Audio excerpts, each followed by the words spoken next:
One of the most important life lessons kids can learn is that it's okay to disagree. Conflict is a part of life, but it's one that many of us feel uncomfortable with.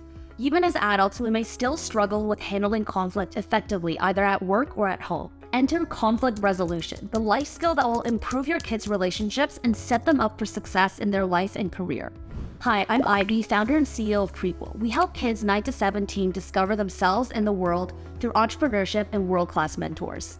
To become the person you want to be, you need to be able to work well with others. But working with others can be difficult, especially when it comes to resolving conflict.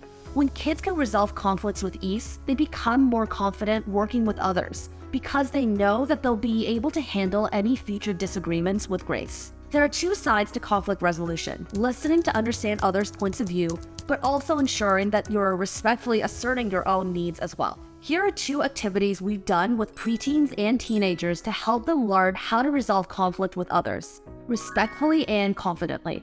The first activity is called mirroring. Mirroring is a conflict resolution method that therapists use that involve repeating words someone has just spoken to you. This lets the other side know you're paying attention to what they're saying and that you fully understood their meaning. Mirroring is simply repeating back what was said to you to make sure you heard it correctly and repeating it as often as needed until you get it right. Whenever we speak to someone, there's always a chance we will be misunderstood. We might think we made ourselves perfectly clear, but the person we're speaking to could interpret a different meaning from our words, especially in the emotional heat of an argument. For example, you might say, "Your room is a mess." Your meaning may be that your kids should clean up their space. However, they might interpret that statement as a criticism of their being, not of their actions. While you were only critiquing the state of their room, they might hear "you're a mess." Misunderstandings are how small comments turn into big arguments. That's why the mirroring exercise is so important. At one of Prequel's programs, Beta Camp, kids build startups in teams all virtually.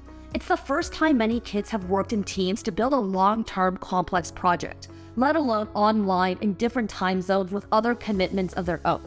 At Prequel, we do this exercise with teens and preteens to help them work together better.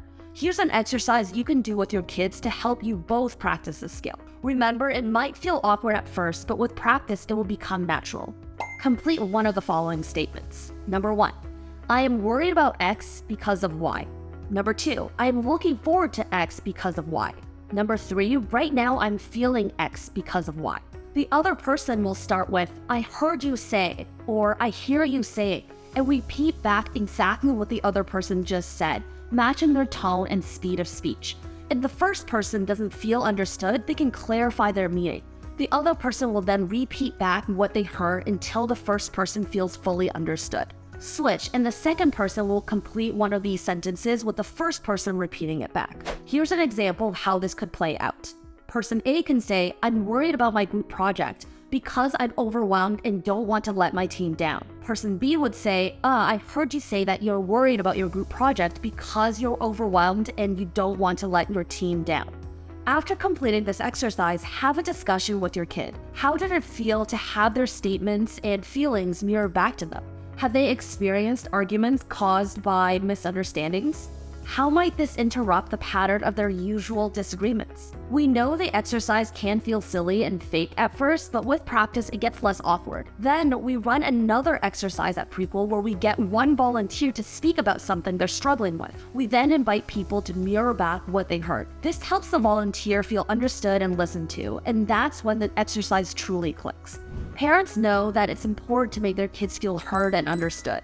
Reflecting your child's feelings back to them can help them to better understand their own feelings and become more emotionally intelligent. For example, if your kid is grumbling and only answering in short sentences, you could try reflecting back to them, I noticed that you slammed your bedroom door this morning and didn't say good morning to us like normally. This could be an invitation for them to explain that they're feeling anxious or upset that morning. The second exercise we do to help kids become better at resolving conflict is to discuss conflict resolution modes. We teach the Thomas Kilman conflict mode instrument, which defines 5 different conflict resolution modes.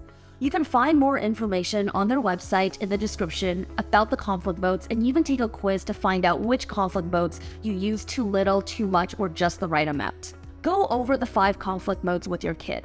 These are competing, collaborating, compromising, avoiding, and accommodating. The competing conflict resolution mode says my way or the highway. It's when you have a strong opinion and think your idea is the best. It can be useful when time is limited and a decision needs to be made quickly, as is often the case at a new startup. But it can be harmful when it prevents others' viewpoints from being heard. The collaborating mode says 2 heads are better than 1. This is when you want to make sure everyone is happy with the final decision. It can be useful for making sure that every member of the team feels heard, but it can be harmful too, especially in a business. If everyone has to review and approve every single change, progress will be slow. The compromising mode says, let's make a deal. This is the mode you use when you try to find a middle ground between everyone's viewpoints. Compromise can be useful because it takes into account at least part of each person's ideas. But sometimes compromise isn't possible, like when a solution really needs to be great, such as key product design or UX decisions that can make or break a business. The avoiding mode says, I will think about it tomorrow. This is when you sense disagreement and move it to an agenda for a later day rather than having it out in the moment. This can be useful for trivial conflicts that can waste your team's time, like arguing over colors of your team's t-shirts. But it can be harmful if it postpones necessary disagreements, like discussing differences in opinion over the company's purpose or vision. The accommodating mode says, it's okay with me, whatever you want. It's when you don't care strongly one way or another. It's useful when you don't have a strong opinion or when something falls outside your area of expertise, like the team's financial officer deferring logo decisions to the team's designer. But it can be harmful when you're just using it to avoid uncomfortable disagreements. Now use the following questions to start a dialogue with your kid about how they want to handle conflicts, either with you, their friends, their teachers, their coworkers, etc. What are good examples of conflict resolution that you've seen or experienced? Which of these conflict resolution styles do you think you use the most? Which of these styles do you aspire to use more? What are poor examples of conflict resolution that you've seen or experienced? What do you personally need when you're resolving a conflict? This exercise will help your kids identify that there are many different ways to approach a conflict. They will become more mindful of their default approach and learn that different modes are appropriate for different situations. When you're more self-aware of how you approach conflict, you can make a better decision about how you want to approach conflict in the first place, how you want to approach conflict in the future. We can also use these conflict modes to examine how we parent our kids. Are we open to compromising with them on certain issues, or have we been all my way or the highway? How does our conflict mode affect our relationship with our kids? What are some different ways we can engage with them? Both of these exercises will help kids learn how to become a better listener, how to be more assertive, and how to leave disagreements feeling proud of their behavior. Disagreements are a part of life. Knowing how to handle them with confidence and respect is a critical life skill. If you're interested in more content like this, sign up for Prequel's weekly newsletter. We give advice and free resources to parents who want their kids to learn the skills and get ahead in school and in life, especially the skills not normally taught in school. Thank you for watching. I hope you enjoyed this. Make sure you subscribe for more.